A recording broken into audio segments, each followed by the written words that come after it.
Asquiruquipa, Gilatas, Cuyacas, Nayaja, Dayana Blanco. Hello everyone, my name is Dayana Blanco.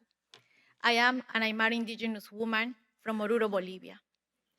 High in the mountains live my community on the shores of the Uru Uru Lake. When I was a child, I would listen to the thousands of flamingos who live in this rich aquatic ecosystem. My grandmother would say that we didn't need a clock because the precious animals are on the water where our alarm gifted to us by nature. Today, things are different. Today, the 120,000 flamingos who live in this rich aquatic ecosystem are disappearing. Mountains of plastic waste and constant drought have devastated our lake. It was once a rich aquatic ecosystem.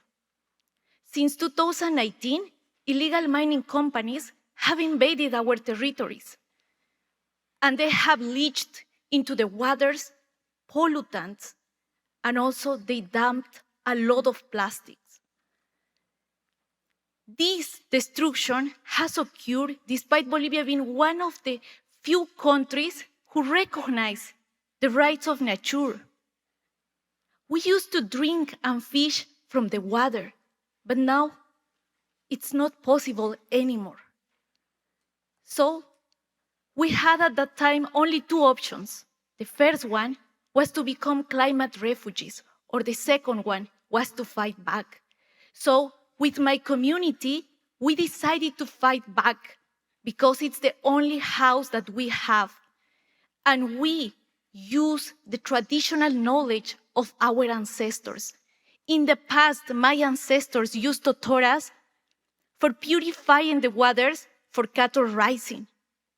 So, in this situation, we decided to start with protests in front of the Tribunal Justice, asking the Bolivian government to stop illegal mining activities and implement actions because they didn't respect our right to free, prior, and informed consent.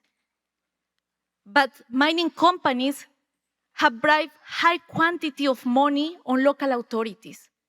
So, at that moment, we decided to continue fighting. And like I said, we have used totoras, which are natural purifiers. And we have implemented those totoras on the polluted waters. We have built floating rafts from the materials that we found thrown into the lake, especially plastic. And we placed the totoras on the rafts.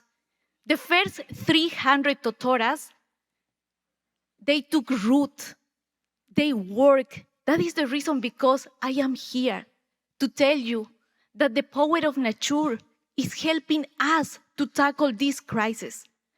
At the same time, we are implementing in my community gardens where we grow our vegetables and fruits. It helps us to be auto-sustainable, but also it helps us to recover a right that we have lost, which is food sovereignty.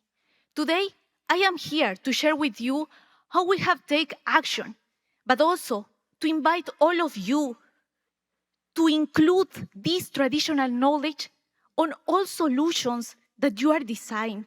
Imagine if we come together as a world and implement solutions based on the traditional knowledge of indigenous peoples, because these solutions are working, are helping us to tackle these wicked problems.